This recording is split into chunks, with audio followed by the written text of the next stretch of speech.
በመካከለኛው ምስራቅ የተቀሰቀሰው ግጭት ወደ ከፋ ደረጃ መሸጋገሩን የሚያሳዩ ክስተቶች በየቀኑ እየተመዘገቡ ይገኛሉ። ሌሊቱን በወጡ መረጃዎች መሰረትም የኢራን እስላማዊ አብዮታዊ ዘብ ኃይል IRGC እውነተኛ ቃል ኪዳን 4 ወይም ኦፕሬሽን ትሩ ፕሮሚስ ፎር የተሰኘው መጠነ ሰፊ ወታደራዊ ዘመቻ መቀጠሉን የገለጸ ሲሆን በዚህ ዘመቻም ኢራን በእስራኤልና በቀጠናው ባሉ የአሜሪካ የጦር ሰፈሮች ላይ የሰነዘረችው 37ኛውን የጥቃት ማዕበል መክፈቷ ታውቋል። የጥቃት ማዕበሉ ቀደም ሲል ካደረገቻቸው ጥቃቶች ሁሉ በኃይለኛነቱና በመጠነ ስፋቱ የተለየ መሆኑም እየተነገረ ይገኛል። በተለይም በፈሳሽ ነዳጅ የሚሰሩና እጅግ ከባድ የተባሉትን ሆራምሻር 4 ሚሳይሎችን ለመጀመሪያ ጊዜ በብዛት ጥቅም ላይ መዋሏ የቀጠናውን የጸጥታ ሁኔታ ይበልጥ ውስብስብ አድርጎታል። እንደ IRGC መግለጫ ከሆነም ከቴል አቪቭ በስተደቡብ የሚገኘው የሃይኤላ የሳተላይት መገናኛ ማዕከል ለሁለተኛ ጊዜ ከፍተኛ ድብደባ ተፈጽሞበታል። በሌላ በኩል ደግሞ የተባበሩት መንግስታት ድርጅት የሆርሙዝ ባህር ወሽመጥ መዘጋትን ተከትሎ ድርጊቱ በዓለም አቀፉ ማህበረሰብ ላይ ከፍተኛ ጫና ሊያሳድር ይችላል ሲል እያስጠነቀቀ ይገኛል። እናም በዕለቱ የዓለም አቀፍ ትንታኔ ዝግጅታችን የኢራንን የሚሳኤል ጥቃት፣ የሆርሙዝ ባህር ወሽመጥ መዘጋት ስጋትን፣ የአሜሪካን የአጸፋ እርምጃና የዶናልድ ትራምፕ ዛቻን እንዲሁም ተያያዥ ጉዳዮችን ልንመለከት ወደድን። ዓለም አቀፍ የትንታኔ ዘገባ ዝግጅቱ ጋር ታሪኩ ጋሹ ነኝ።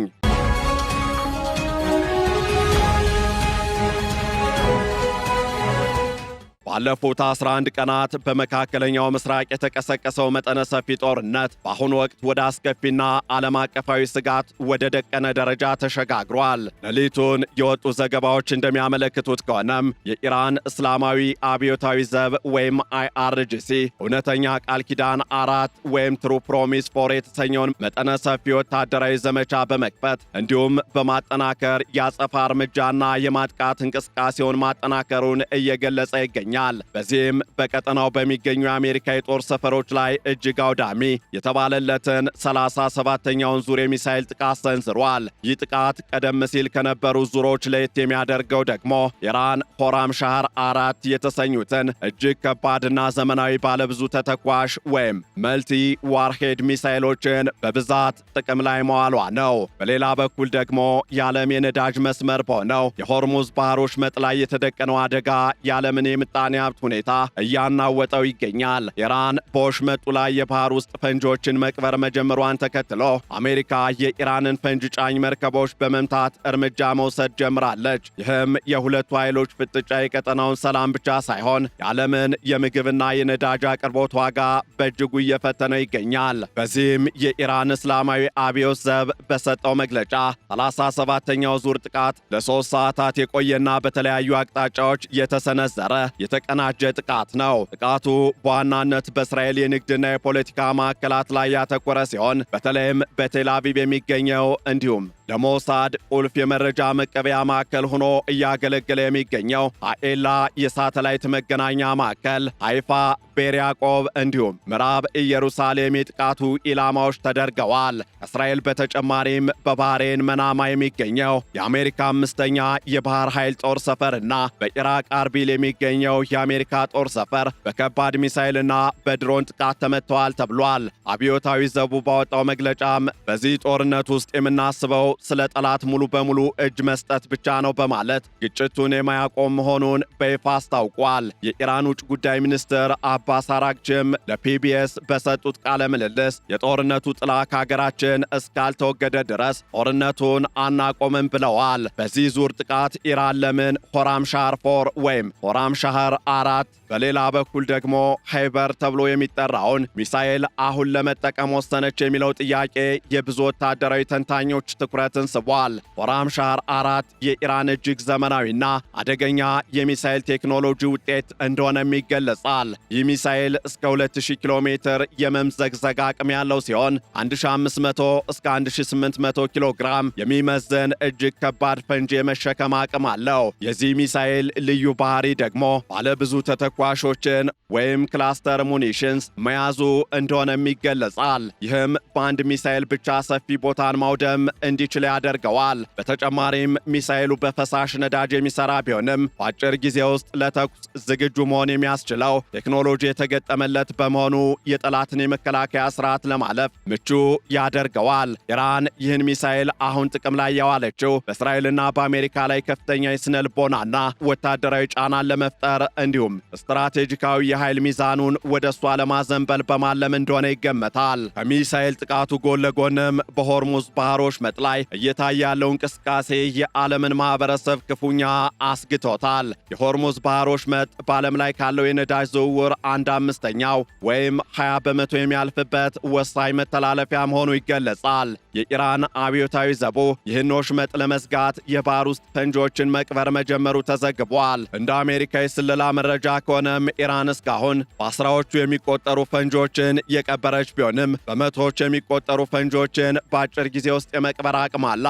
የኢራን ባለስልጣናት ጥቃቱ ካልቆመ 1 ሊትር ነዳጅ እንኳን ከቀጠናው እንዲወጣ አንፈቅድም በማለትም ዝተዋል። ይህ እርምጃ የዓለምን የነዳጅ ገበያ በእጅጉ እየፈተነ ይገኛል። በገበያ ላይ የታየው አለመረጋጋት የነዳጅ ዋጋ በየቀኑ ዋጋው እንዲለዋወጥ እያደረገው ይገኛል። በሌላ በኩል ደግሞ የተባበሩት መንግስታት የንግድና ልማት ጉባኤ ወይም UNCTAD ባወጣው አስቸኳይ ሪፖርት የሆርሙዝ ባህር ወሽመጥ መዘጋት የዓለምን የምግብ ዋጋ ሊያሻቅብ እንደሚችል አስጠንቅቋል። በሪፖርቱ መሰረትም በዓለም አቀፍ ደረጃ ከሚመረተው ነዳጅ ድፍድፍ 30 በመቶ፣ ከፈሳሽ ጋዝ ወይም LPG 29 በመቶ እንዲሁም ከአርቲፊሻል ማዳበሪያ 1/3 በዚህ ወሽመጥ በኩል የሚያልፍ በመሆኑ መተላለፊያው ከተዘጋ በተለይም የእስያ ሀገራትና ዝቅተኛ ገቢ ያላቸው ማህበረሰቦች ለከፋ የኑሮ ውድነት ይጋለጣሉ።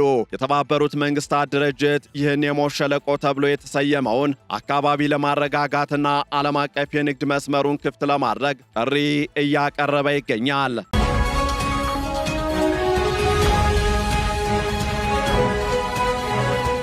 በሌላ በኩል ደግሞ ለኢራን የማስፈራሪያ እርምጃ አሜሪካ የሰጠችው ምላሽ ፈጣንና ጠንካራ እንደሆነ እየተገለጸ ይገኛል። ፕሬዝደንት ዶናልድ ትራምፕ በትሩዝ ሶሻል ገጻቸው ላይ ባሰፈሩት መልእክት ኢራን በሆርሙዝ ባህር ወሽመጥ ላይ ፈንጂዎችን ቀብራ ከሆነ በአስቸኳይ እንዲነሱ እንፈልጋለን፣ ካልሆነ ግን ኢራን ከዚህ ቀደም ታይቶ በማያውቅ ደረጃ መዘዝ ይጠብቃታል ሲሉ አስጠንቅቀዋል። ይህን ተከትሎም የአሜሪካ መከላከያ ሚኒስትር ፔት ሄግሴት እንደገለጹት በአሜሪካ ማዕከላዊ እዝ ወይም ሴንትኮም አማካኝነት 16 የሚሆኑ የኢራን ፈንጂ ጫኝ መርከቦች በአየር ጥቃት እንዲወድሙ ተደርጓል። አሜሪካ የባህር መስመሩን ደህንነት ለመጠበቅ ማንኛውንም እርምጃ ለመውሰድ ዝግጁ መሆኗን እየገለጸችም ትገኛለች። መከላከያ ሚኒስትሩ አሸባሪዎች የሆርሙዝ ባህር ወሽመጥን ዘግተው እንዲይዙ አንፈቅድም በማለት የአሜሪካን ጽኑ አቋም አንጸባርቀዋል። በሌላ በኩል ደግሞ እስራኤል በኢራን ላይ የምታደርገውን የአየር ጥቃት አጠናክራ የቀጠለች መሆኑ እየተገለጸ ይገኛል። የእስራኤል መከላከያ ሰራዊት በቴህራንና በሌሎች ዋና ዋና ከተሞች ላይ ታሪክ የማይረሳው የተባለለትን መጠነ ሰፊ ጥቃት ሰንዝሯል። በቴህራን የሚገኙ ነዋሪዎች ሁኔታውን እንደ ሲኦል ሲሉ እየገለጹትም ይገኛሉ። የእስራኤል መንግስት ለዚህ ጦርነት የሚውል ተጨማሪ $13 ቢሊዮን በጀት መመደቡን ያስታወቀ ሲሆን የፋይናንስ ሚኒስትሩ ቤዛሌል ስሞትሪች ይህንን በጀት ወጪ ሳይሆን ኢንቨስትመንት ነው በማለት ጦርነቱ እስከሚፈለገው ግብ ድረስ እንደሚቀጥል አረጋግጠዋል። እስራኤል ይህንን እርምጃ እየወሰደች ያለችው በሊባኖስ በኩል ከሂዝቦላ ጋር የምታደርገውን ውጊያ ጎን ለጎን እያካሄደች ባለበት በዚህ ወቅት ነው። በአንጻሩ ደግሞ የፕሬዝደንት ዶናልድ ትራምፕና የኢራን የወደፊት ግንኙነት እንዲሁም የጦርነቱ ተስፋ አሁንም ግልጽ ባልሆነ ሁኔታ ላይ ይገኛል። ፕሬዝደንት ትራምፕ በቅርቡ በሰጡት ጋዜጣዊ መግለጫ ጦርነቱ በአጭር ጊዜ ውስጥ እንደሚጠናቀቅ ቢተነብዩም በኢራን በኩል ግን የእርቅ ፍላጎት እየታየ አይደለም።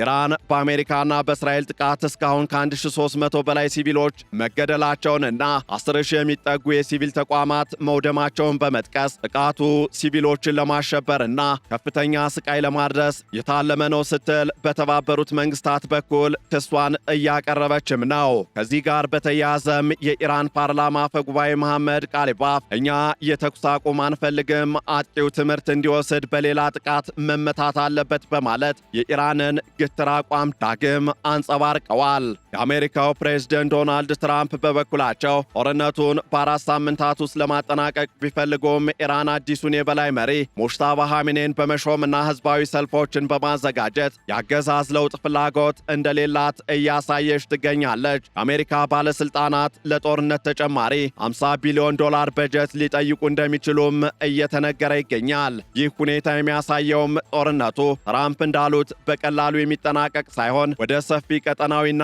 ዓለም አቀፋዊ ቀውስ ሊያመራ የሚችል መሆኑን ነው። በተለይም በኢራን በኩል እኛንን የጦርነቱን ማብቂያ የምንወስነው የሚለው መግለጫ ግጭቱ ለረዥም ጊዜ ሊቀጥል እንደሚችል ፍንጭ የሰጠ ጉዳይ ተደርጎ ተወስዷል። እናም የኢራን 37ኛው ዙር የሚሳኤል ጥቃትና በሆርሙዝ ባህር ወሽመጥ ላይ የተደቀነው የፈንጂ አደጋ መካከለኛው ምስራቅን ወደማይመለስ ጥፋት እየመራው ይመስላል። የሆራም ሻህር 4 ሚሳኤሎች አጠቃቀም ኢራን ያላትን ወታደራዊ አቅም ለማሳየት የተጠቀመችበት ስትራቴጂ ሲሆን የአሜሪካና የእስራኤል ያጸፋ እርምጃ ደግሞ ግጭቱን ይበልጥ እያባባሰው ይገኛል። የሆርሙዝ ባህር ወሽመጥ መዘጋት ስጋት በዓለም ምጣኔ ሀብት ላይ የደቀነው አደጋ በተለይም በምግብና በነዳጅ ዋጋ ላይ ሊያስከትል የሚችለው ጫና ዓለም አቀፍ ትብብርን የሚሻ ጉዳይ ተደርጎም ይወሰዳል። ሆኖም ግን በሁለቱም ወገኖች በኩል የሚታየው ግትርነትና የሰላም ድርድር አለመኖር ቀጠናውን ወደ ከፋ ጨለማ እየገፋው ይገኛል። የፕሬዝደንት ዶናልድ ትራምፕ ጦርነቱን በአጭር ጊዜ የማጠናቀቅ ዕቅድ በኢራን እስከ መጨረሻው የመዋጋት ጽናት ተፈትኗል። በዚህ አስቸጋሪ ወቅትም ዓለም አቀፉ ማህበረሰብና የተባበሩት መንግስታት ሰብአዊ ቀውሱን ለመቀነስ እንዲሁም የንግድ መስመሮችን ደህንነት ለመጠበቅ የሚያደርጉት ጥረት ለቀጣዩ ጊዜ ወሳኝ እርምጃ ተደርጎ ይወሰዳል። ከዚህ ባሻገርም የዶናልድ ትራምፕና የኢራን ግንኙነት ወዴት ሊያመራ ይችላል የሚለው ጉዳይ አሳሳቢ መሆኑ እየተገለጸ ይገኛል። ትራምፕ ጦርነቱን በ4 ሳምንታት ውስጥ እንደሚያጠናቅቁ ቢተነብዩም ኢራን ግን አዲሱን የበላይ መሪ ሙጅታባ ኻሜኔን በመሾም ለረዥም ጊዜ ጦርነት መዘጋጀቷን ግልጽ እያደረገች ነው። ፕሬዝደንት ትራምፕ የኢራንን አመራር የመቀየር ፍላጎት እንዳላቸው በግልጽ ባይናገሩም ኢራን በሆርሙዝ ስትሬት ወይም በሆርሙዝ ባህር ወሽመጥ ላይ በምታደርገው ማንኛውም እንቅስቃሴ ዋጋ ትከፍላለች የሚለው ማስጠንቀቂያቸው ወደፊት ለሚወሰዱ እርምጃዎች አመላካችና ፍንጭ ሰጪ ንግግር ተደርጎ ተወስዷል። በሌላ በኩል ደግሞ የኢራን የደህንነት ኃይሎች በሀገር ውስጥ የሚነሳውን ማንኛውንም ተቃውሞ በጠላትነት ለመፈረጅና በኃይል ለመደምሰስ ዝግጁ መሆናቸውን የፖሊስ አዛዡ አህመድ ረዛ ራዳን እየተናገሩ ይገኛሉ።